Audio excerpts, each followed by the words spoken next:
Okay, we're live. Hi, Ruben. Great. How are you? Hi, how are you? Good, thank you. Welcome. Thank you. Welcome to the team. Welcome to the first live. Welcome to the reality modeling community. Do you want to introduce yourself? Yeah, of course. Yeah, indeed, it's a pleasure to finally join the community. I have an aerospace background.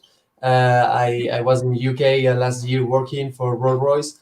And yeah, I study all my parkour around airplanes, helicopters, and space. That was great. Oh, And I moved to Bentley Systems in October. So I joined the sales team, product sales team for reality modeling, all focused on mostly ContextCapture. So it's been a pleasure. It's a whole world that I didn't know. I didn't expect there was so many possibilities and applications. So I mean, even personally for me, being able to use it on my own laptop and explore it is just a joy for me and a pleasure. yeah, that's great. Actually, that's very interesting because you are new into the reality modeling community and you've been Totally. exploring contest capture. I think these sessions are going to be very interesting for people that are looking into how to get started with contest capture. Yeah, Because if you don't have definitely. the background in photogrammetry, it's like, where do I start? How do I take the pictures?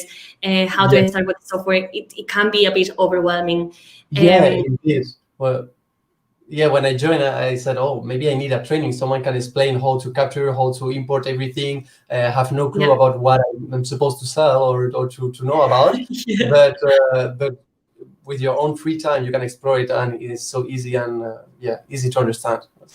Okay, that's cool. So tell us more about the first project that you did, because actually I saw the video on LinkedIn. I think it was weeks ago of the motorbike. I think that was the second Yeah, project, and I actually, was like, yeah, that's my second project, and yeah, it was quite challenging. Actually, the first one was around. I made a small object of a mill. I think I can share my screen. I have it here. yeah. Um,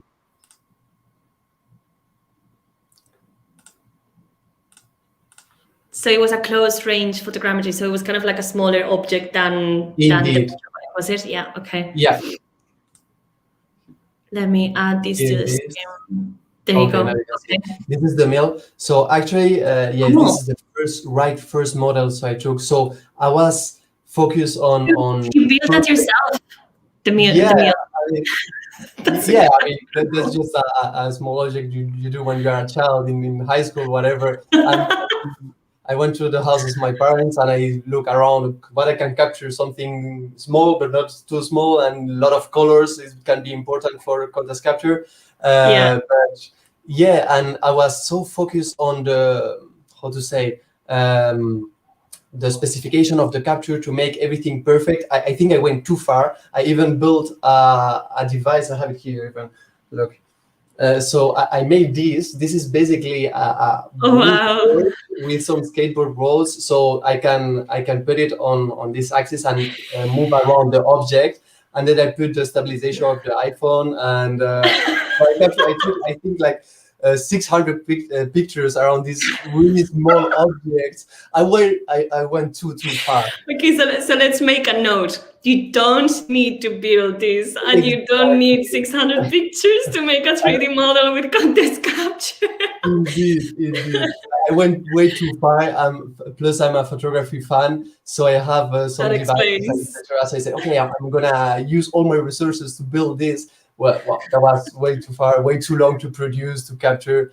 So this Yeah. is the brand first one. It's not even properly oriented, at Still, least yeah. vertically. But well, to have a proper first idea, that was great.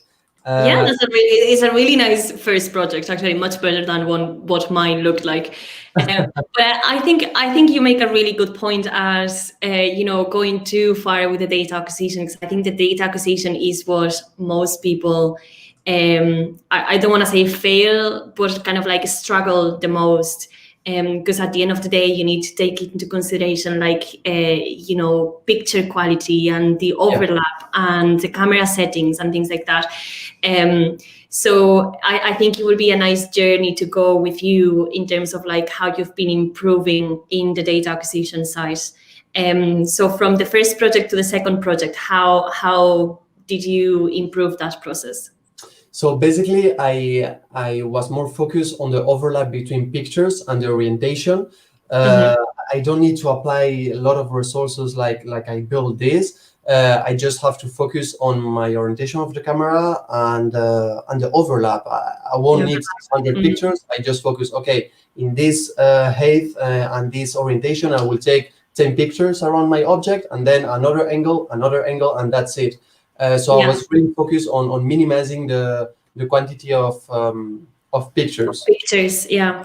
Do you want to share that second project? Yeah, of course. Actually, the second project was neither all the lesson learns for the simplicity of the pictures. We can see here. I took 880 pictures for the motorbike. Okay. There was some of them that didn't work, so we can see that the first group indeed was the most performing one. It can recognize automatically. I took it with a Nikon. Even was expensive. Is my Nikon the basic DSLR from Nikon, and then it classified other 3 groups or 4 groups that wasn't that useful. But and I apply as well some survey points. Let's see if it's download.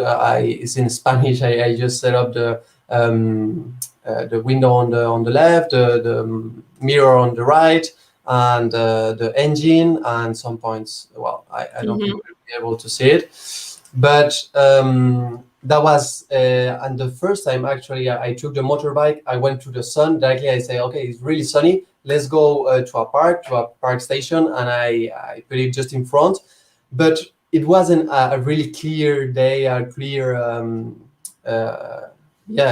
was a lot of clouds. So between 5 minutes or during the acquisition, the lights were changing and the shades. And so that was, I said, okay, this probably is not working very well. I applied it even with the iPhone in case it could change something.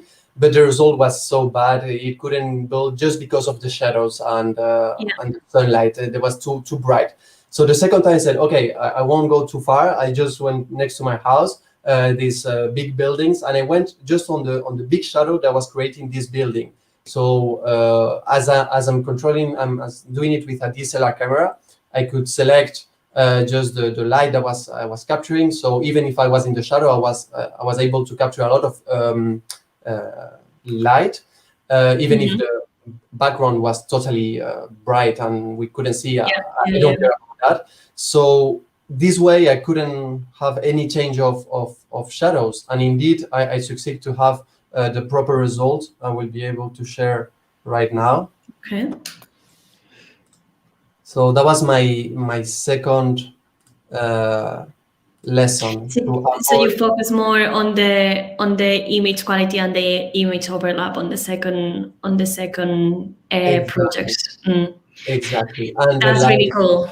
And the light was really important to avoid any shadows.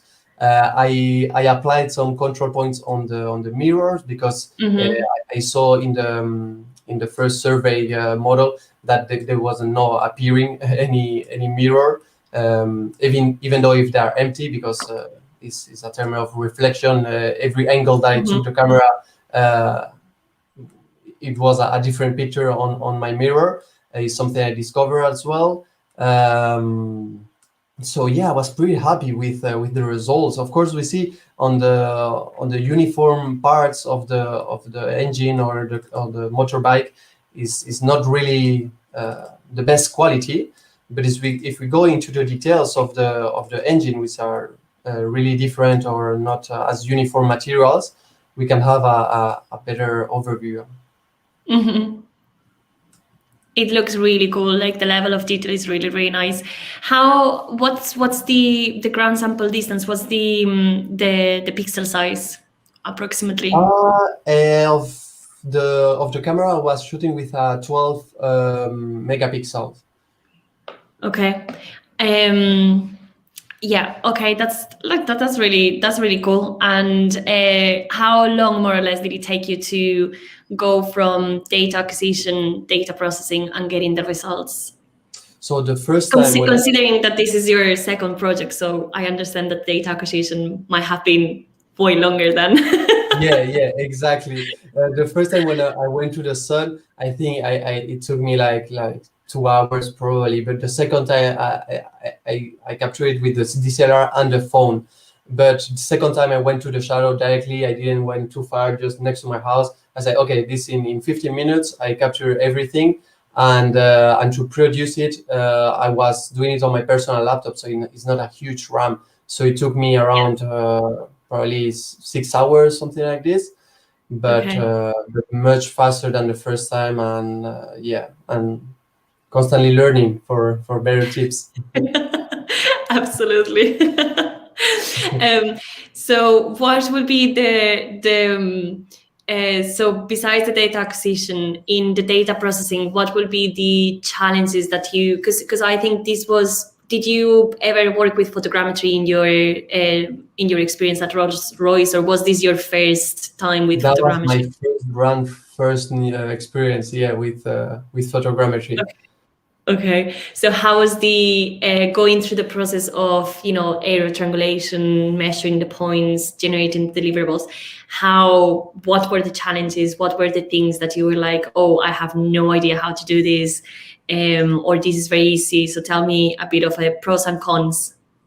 Yeah, I mean, for me, the most difficult part definitely was the capturing. Is where you have to come up with your imagination and what is the best ideas to bring the best value of the model. But in the processing, sorry. No, sorry, go ahead. In the processing part, I think it was really intuitive.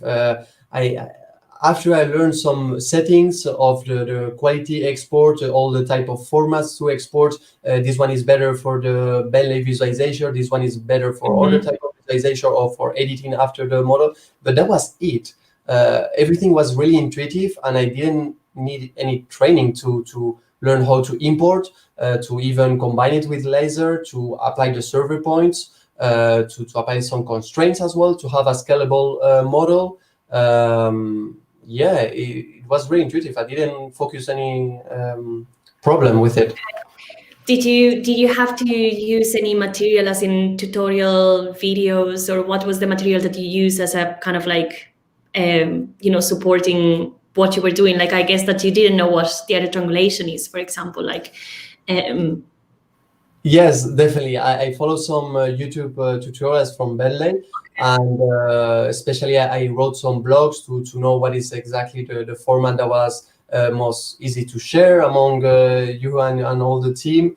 And even with my friends, I've been doing some models even of some people. That was great. So I had to learn these aspects of type of formats and what is the best settings to export, but that was it. Yeah, and I made it thanks to YouTube tutorials. Okay. Wow. Okay. So that, like, if I think about the time that it took me to get up to speed with ContextCapture, like I think we're in completely different worlds when it comes to. Oh, I don't know if my discovery. Yeah, I don't know if my photography experience can make something about it, but it's just with a bit of free time and passion for it. I captured the last weekend even some solar panels from a house of a friend. It's just the personal use and the passion you apply for it is really intuitive. So it's not hardware complications. Okay, so definitely data acquisition then was one of the main challenges that you experienced, and then the data processing, you had no challenges whatsoever other than just learning the workflow and getting used to the workflow.